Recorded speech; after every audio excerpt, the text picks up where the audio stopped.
Taliad Annibyniaeth Personol. Sut y gallwch wneud cais am PIP? Gallwch chi, ffrind, perthynas neu'ch cynrychiolydd wneud cais am PIP dros y ffôn. Os bydd rhywun arall yn siarad ar eich rhan, rhaid i chi fod gyda nhw pan fyddant yn ffonio. Gallwch chi'n ffonio ar un rhif rad ffôn 0800 9172222. Efallai y bydd defnyddwyr iaith arwyddion Byddai'n yn gallu defnyddio'r gwasanaeth fideo relay. I ddarganfod mwy, ewch i www.gov.uk/taliad-annibyniaeth-personol-pip/sit-i-wneud-cais. Gallwch hefyd wneud cais drwy'r post ond gall gymryd mwy o amser. Ysgrifennwch at Personal Independence Payment New Claims, Post Handling Site B, Wolverhampton, WV991AH. Pan fyddwch yn gwneud cais am PIP, byddwn yn gofyn i chi am rywfaint o wybodaeth bersonol. Byddai'n ddefnyddiol cael y wybodaeth hon yn barod cyn i chi ein ffonio. Bydd angen i chi ddweud wrthym beth yw eich dyddiad geni, eich manylion cyswllt, gan gynnwys eich cyfeiriad ar rhif ffôn a chrif Yswiriant Gwladol, a gallwch ddod o hyd iddo ar unrhyw lythyrau am dreth budd-daliadau neu bensiynau. Os ydych wedi gwneud cais am rhif Yswiriant Gwladol, ond nad yw wedi'i ddarparu eto, gallwch barhau i wneud cais. Rydym hefyd angen manylion eich banc neu gymdeithas adeiladu, enw cyfeiriad ar rhif ffôn eich meddyg neu eich gweithiwr iechyd, a'r dyddiadau am unrhyw gyfnod rydych wedi dreulio dramor. Am fwy na phedair wythnos ar y tro, a'r gwledydd y gwnaethwch ymweld â nhw. Ar ôl i chi wneud cais am PIP, byddwn yn gofyn i chi gwblhau'r ffurflen sut mae eich anabledd yn effeithio arnoch chi. Dylech eich gwblhau ei dychwelyd atom o fewn 1 mis.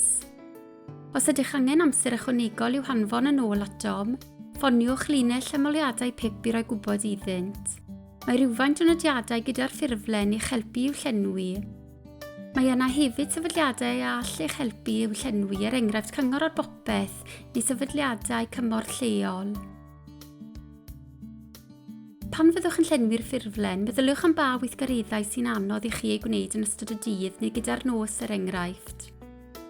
Bwyta, yfed neu baratoi bwyd, ymolchi a defnyddio'r toiled, gwisgo a dadwisgo, darllen a chyfathrebu, rheoli eich meddyginiaethau neu driniaethau, gwneud penderfyniadau am arian, cymdeithasu a bod o gwmpas pobl, gweithio allan taith a'i dilyn, a symud o gwmpas yn gorfforol, a gadael eich cartref.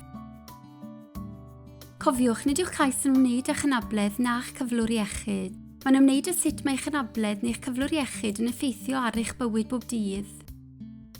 Byddwn yn gofyn i chi ddarparu tystiolaeth ychwanegol i gefnogi eich cais. Os na fyddwch yn rhoi digon o wybodaeth i ni, efallai na fyddwn yn gallu dyfarnu PIP i chi, na roi'r swm cywir i chi. Dyma restr o dystiolaeth ychwanegol efallai yr hoffech eich ynnwys gyda'ch ffurflen. Dylech ond anfon copïau o ddogfennau sydd gennych eisoes. Gallwch anfon adroddiadau meddygol neu gynlluniau triniaeth, llythyrau allai fod gennych gan eich ymgynghorydd am eich cyflwr neu ddiagnosis, eich restr presgripsiwn bresennol, unrhyw gynlluniau gofal sydd gennych, a chynlyniadau profion sydd gennych o sganiau profion cliw neu olwg. Peidiwch â gofyn i'ch meddyg neu ymgynghorydd am adroddiad iechyd ysgrifenedig, os nad oes gennych un eisoes oherwydd efallai y bydd yn rhaid i chi dalu amdano. Os byddwn angen gwybodaeth gan eich meddyg i wneud penderfyniad ar eich cais, byddwn yn gofyn i'ch meddyg amdano. Dyma rai enghreifftiau o ddogfennau sydd ddim yn ddefnyddiol i ni, felly peidiwch â'i hanfon. Cardiau neu lythyrau y pwyntiadau, gwybodaeth gyffredinol neu daflenni ffeithiau am eich cyflwr neu feddyginiaeth, tocynnau bws neu dren. Pan fyddwn nhw'n derbyn eich ffurflen sut mae eich anabledd yn effeithio arnoch chi, byddwn yn cyfeirio'ch achos at weithiwr iechyd proffesiynol gyda'ch tystiolaeth. Gallwch ddarganfod mwy yn ein fideo am y broses ddyfarnu. I gael gwybod mwy am PIP, ewch i wefan Taliad Annibyniaeth Personol yn gov.uk/taliad-annibyniaeth-personol-pip. Styriwch y wybodaeth ar gov.uk cyn gwneud cais am PIP. Gallwch hefyd gael help a chyngor gan sefydliadau, fel cyngor ar bopeth neu eich sefydliadau cymorth lleol. Mae'n proses arbennig ar gyfer pobl sy'n agosau at ddiwedd oes. I ddarganfod mwy, ewch i gyf.uk/bydd-daliadau-os-ydych-yn-derfynol-wael.